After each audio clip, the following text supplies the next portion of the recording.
Bapak Ibu yang ada di seluruh Nusantara, perkenalkanlah saya Iwan Agus Pamuji, salah satu guru bahasa Indonesia yang ada di SMA Negeri 1 Bulawang, Kabupaten Malang.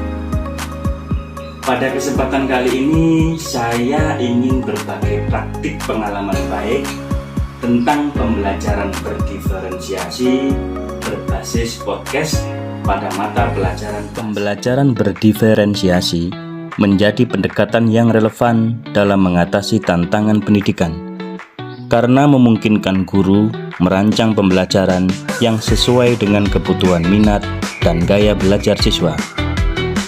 Dalam era digital, pendekatan ini dapat diperkuat dengan pemanfaatan media podcast.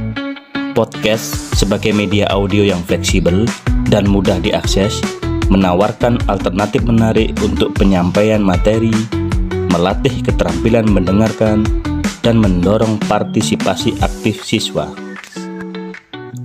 Podcast adalah media berbasis audio yang berisi rekaman suara berupa percakapan, cerita, atau informasi yang dapat didengarkan kapan saja melalui perangkat digital.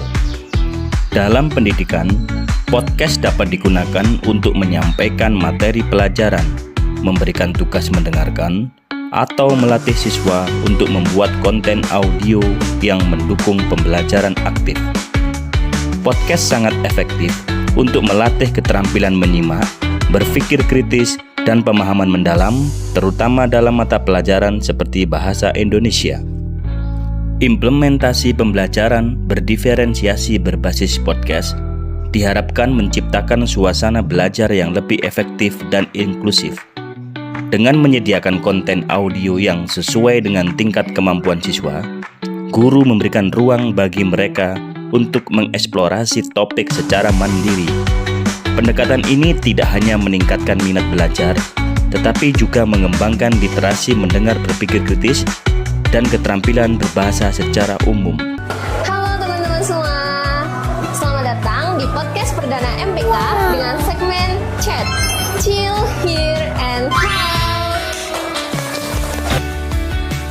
Langkah-langkah pembelajaran ini sangat sederhana, yaitu dimulai dengan menentukan tujuan pembelajaran, mengenal keragaman siswa, dan menyusun materi yang sesuai dengan kebutuhan mereka. Guru kemudian membuat atau menggunakan podcast yang relevan, menyusun rencana pembelajaran yang berbeda untuk siswa berdasarkan kemampuan dan gaya belajar mereka, serta memberikan tugas atau aktivitas terkait podcast seperti diskusi atau pembuatan konten audio. Setelah itu, umpan balik dari tugas digunakan untuk mengevaluasi pemahaman siswa, dan guru mendorong kolaborasi serta diskusi untuk memperdalam pemahaman terhadap komprehensif siswa. Terakhir, pembelajaran dievaluasi untuk disesuaikan agar lebih efektif dan interaktif. Sebagai guru bahasa Indonesia, kita memiliki peranan yang sangat strategis dalam mengembangkan kompetensi literasi dan kemampuan berpikir kritis siswa.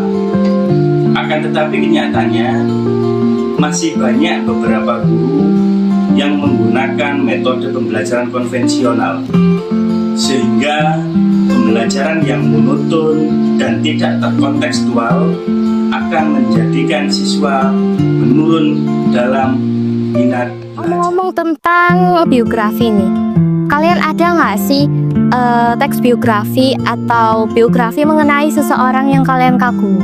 Mulai dari Bayu dulu mungkin. Kalau aku sendiri sih bahwa di zaman modern seperti ini, siswa lebih tertarik terhadap pembelajaran yang bersifat digital. Untuk itu, podcast menjadi solusi sederhana untuk menciptakan pembelajaran yang lebih inovatif dan menarik. Terima kasih.